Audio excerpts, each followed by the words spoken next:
and just, it made me thankful. Coming from a 23-year-old kid out of college, I was looking for a job, and Grandpa said, hey, it would really help the family out, if you can stand by her side and by my side, be my support, because Beth was a rock. We were a mess, And he'd be calling me up like, hey, I'm at McDonald's, does she want anything? Like, yeah, she wants her coffee, like she gets every day. You already know this, like, she's fine. And he was a wreck and not getting any sleep. Beth was getting more sleep than all of us. It just, as a man and as, someone who was becoming a better man, it humbled me. And it made me appreciate my family a lot more. And it also made me appreciate this time that we have here. It's limited, and it just makes me every day appreciate the breath that God gave me. And I'm not going to waste it, and I don't think anyone else would. And Beth only wanted us to be better for her. And she's watching over us. And she is here with us right now. And she is watching over us and making us stronger. And we should not be sad today. We should, raise up our glasses and take that shot because she would want it. She would want it.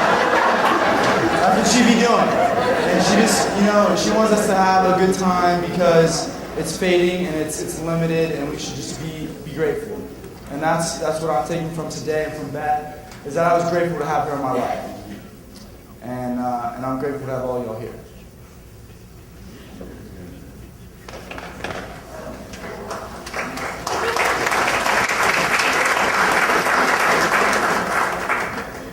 Our baby daughter, I think it was in the last week, Beth had prior to that asked for scotch.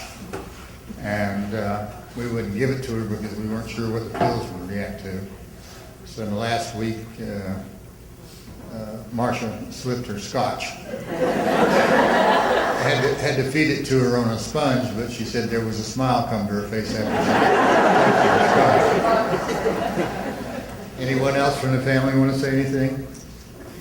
All right, we're going to, for those of you in the audience who'd like to tell stories about her, I'd like Russell to come up first. And we talked about his preparation, and he's going to keep to less than 30 seconds. And if you would kind of line up over here or hold your hand up, and as we're running along on time here, and I've got a few more remarks after Russell gets through and announcements to make as to what you have to do when you get to the house. Everybody cleans bathrooms, don't you?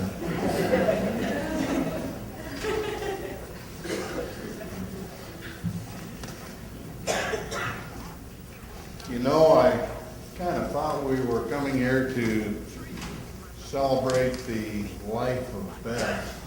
I didn't know that the mayor was going to get roasted as well.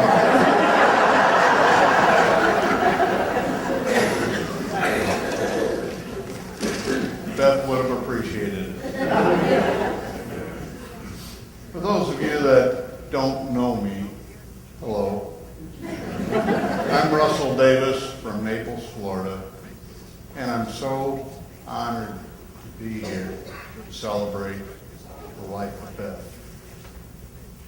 Beth and the mayor and I go back quite a few years, and Beth has always been most gracious as the First Lady of Ocoee. Wife, confident of the mayor. She almost deserved to be a saint. She was the stepmother of the children, and I didn't think most of you knew until today, but she has a wife-in-law, as I have a husband-in-law.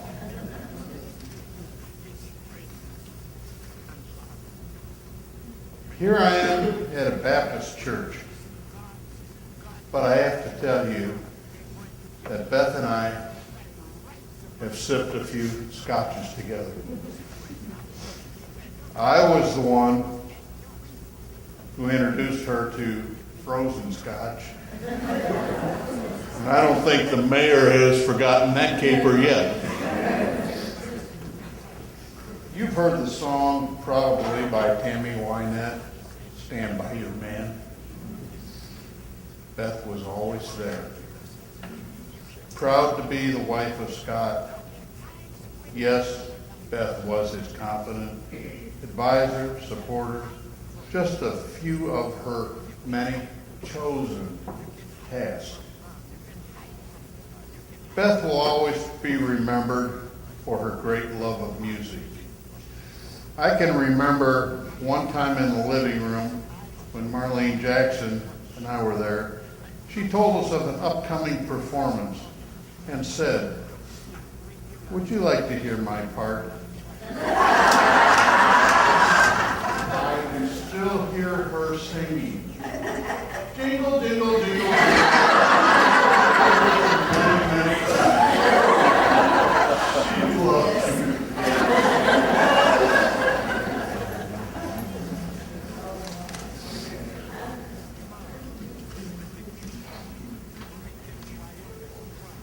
I would like to read an email from Amon Jordan. Beth and the mayor had friends throughout the world. Some of them they had never met, but who knew the mayor and Beth. This email was sent to the mayor and copied to me. It was from Wasim Zura, a very dear and close friend to me.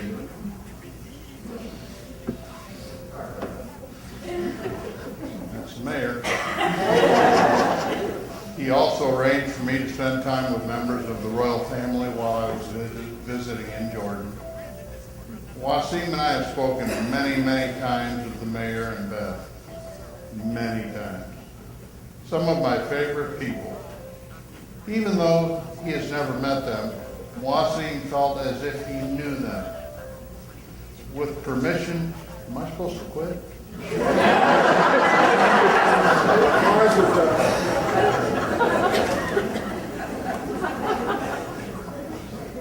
That reminds me of the time that I was in church and my defibrillator started making the beeping sound. And everybody thought it was a cell phone going off, so I just...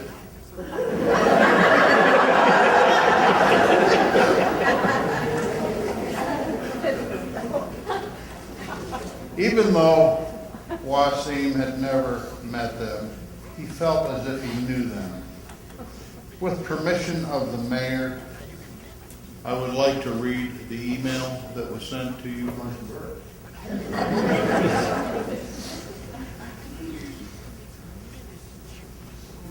Your Excellency, Mayor Scott Vandergrift, please accept my heartfelt condolences for your loss. Both you and Beth have always been people, though we have never actually met, but we're always there in my conversations with Russell Davis, who thinks the world of you. As he is like a big brother to me, I have been keeping up with Beth's strong-willed battle with cancer and of your steadfast support.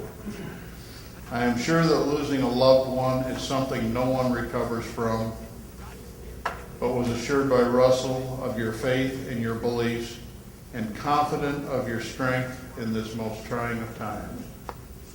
I would have loved to have met Beth, whom I know to be a real lady who was loved by everyone who came in contact with her. Life is not measured by number of years, but by the lives that were touched and made better for it.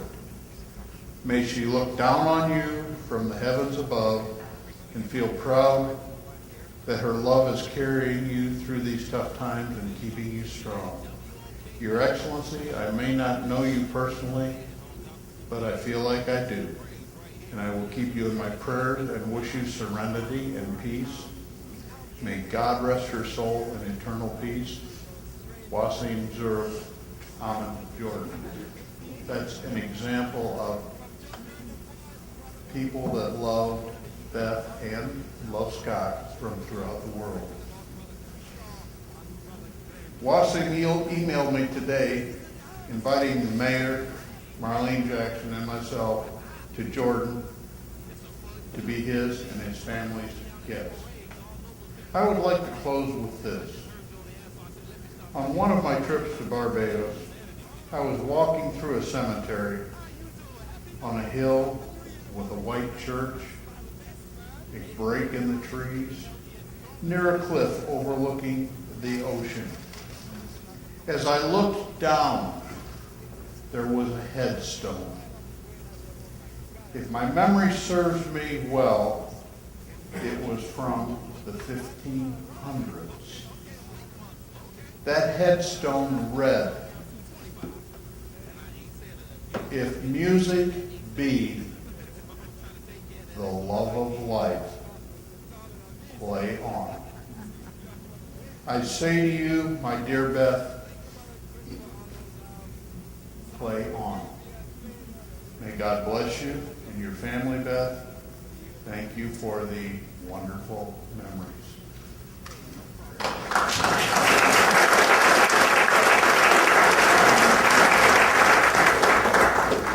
Jeff, I want you to take notice. His Excellency would be even better than me. Is there anyone else who would like to tell a story about Beth? Here comes my man, the writer. Where? And by the way, my family, my children are up for adoption. I can throw in a couple of grand. Ladies, I just want to play out a music song. I love this song.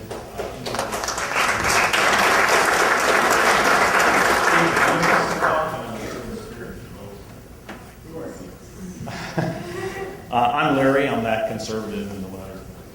And Beth and I, our history goes back longer than yours, actually, for over almost as long as they were married. We worked together for over 20 years with Harcourt Brace, the publisher.